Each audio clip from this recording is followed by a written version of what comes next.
Today we'll be reading The War of the Jedi and the Legions of Lettow, The Testimony of Arden Lyn, from The Essential Guide to Warfare by Jason Fry and Paul R. Urquhart. According to ancient records, the Jedi Order began on Tython, where Force users tapped energy they called the Ashla, rejecting the lures of dark energy they called the Bogan. The Force Wars pitted adherents of the two creeds against each other, with the Ashla victorious. But a new conflict later arose between the Jedi, then based on Ossus, and a splinter group that called itself the Legions of Lettow. Little was known conclusively of this conflict until the discovery of the warrior Arden Lyn, who had survived 25,000 years in stasis before being awakened by Imperial agents in 4 BBY. Lyn killed Inquisitor Amisaderis and fought off Antinous Tremaine, but was maimed and captured by Torben, who filed these selections from her debriefing. The Jedi, those handmaidens of the Ashla, the weak side of the Force.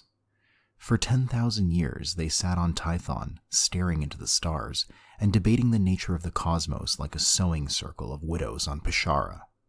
They did nothing. They were nothing, and without us, they might have remained nothing. The Jedi called the Bogan the dark side, but it is the side of vitality, of purpose. For what does life do, whatever it must, to survive? It thrums with the desire to compete, to overcome, to better itself. Is that selfish? Those who must fight to survive would laugh at the question. Striving, besting, these desires can lead to hate and to war, it is true. However, they also drive love, passion, and creation itself.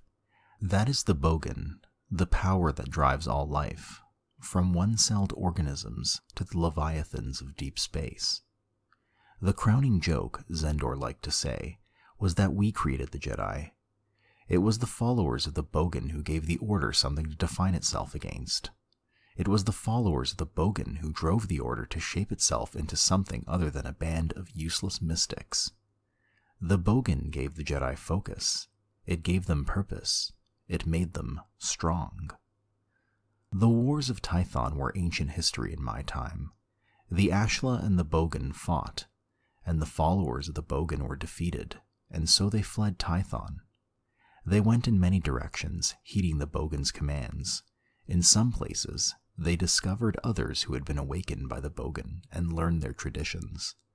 In others, they served as teachers of their own ways, but always the message was the same. Go forth, survive, multiply, succeed. In my time, neither the Jedi nor we renunciates used lightsabers. As part of their initiation, Padawans would forge their own steel blades and imbue them with the Force, and we would do the same. An initiate legionnaire would select a bar of high-carbon steel and shape it into a blade in the academy furnaces. The work was physical, annealing, quenching, and tempering, but it was also mental. An initiate hammering at hot steel to bend it and temper it would also be directing the Force to flow into the blade, forming the atoms into a lattice. This lattice would harden the blade and focus its edge, and prepare the blade to receive the crystal. Once blade and lattice were forged, the initiate would place the crystal in the hilt and marry the lattices, submerging so deeply in the Force that blade and crystal and wielder became one. The wielder would channel the energies of the Force through the crystal and into the blade, making it glow with a nimbus of energy. But sometimes the forging would fail. Sometimes blade or crystal would shatter. So sometimes would the initiate. The Jedi called it the Great Schism, as tends to happen. Later events forced it to be renamed the First Great Schism. We didn't call it anything. The worlds of the core had joined together to form the Republic, but there were dangers beyond the rim. The old empire of Zim, the slave kingdoms of the Hutts, and all manner of satrapies and dominions that your historians have forgotten. After my investment as a steel hand of Palawa, I journeyed to Pelgrin to learn my fortune from the Oracle. This was before the Jedi expunged all knowledge of the Oracle, as they expunged so much that threatened their own power and prestige. I listened to the clockwork of the Oracle, and it told me many things. It told me that I should go to Ossus, where I would meet a man, fair of face and clever of mind, and make him my master. Ossus was the headquarters of the Jedi Order, which had left Tython to distance itself from the machinations of the growing Republic. I was welcome there, as were other followers of Palawa. We were considered fellow students of the Force, but the Order was already changing, growing doctrinaire. Its masters had fallen prey to the whispering of the snouts, the Kamasi, those ancient beguilers of humanity, and they had fallen prey to the whispering of their own ambition, the collective ambition that seeks to deny that of the individual, so that the strong can be weakened and ruled more easily. By the time I arrived, it was too late. The Order had set itself upon the path it would follow, but that is never apparent at the time. Only later can we discern the point when change became an impossibility. At Ossus, I met Xendor, the man of my vision. He was a Kashimere exile, a master of the breath, as his people called the Force. He was respected in the Order, but vocal in his disapproval of its increasingly exclusionary ways. He first came to me because he wished to learn more about the Palawan martial arts, but he warned me that we should converse quietly, away from the Jedi hierarchs. I don't know if he knew then that he would break from the Order, and I would follow him, but I knew he would, just as I knew we would become friends and then lovers. The clockwork had already told me so. At the beginning, the break was peaceful. Xendor sought the hierarch's permission to create an academy for the study of Force traditions, to tap the knowledge of the Chados Academy, and the Dai Bendu, the Palawa and the Kashimere, the Bogan and the Keldor sages, the Way of the Dark, and the Protectorate of the Hidden. When they said no, as he'd known they would, he left the Order to found his own academy on Lettow. I accompanied him, and others followed, first by ones and twos, then in larger groups. These newcomers took to calling themselves the Legions of Lettow, for they swore to defend us and our right to seek knowledge of the Force without the interference of the Jedi hierarchs and their pronouncements about what was correct and what was forbidden. The Jedi had sought to make the Force smaller, to cage it with rules and restrictions, but we knew that the Force was larger than any such mortal endeavors, and that it turned aside no one who was willing to learn its mysteries. We had thought the Jedi would leave us alone, to seek our own path, but that was naive. The mere suggestion that there was another way to know the Force, our mere existence, was a threat to them, and so they branded us dissenters and schismatics, and pushed us toward open conflict. They formed armies against us, and so we had to do the same. Xendor, to his dismay, became our general. I served as his right hand. To spare the galaxy bloodshed and pain, we tried to stop the war in its earliest stages by bringing the fight to Ossus, away from the Republic worlds.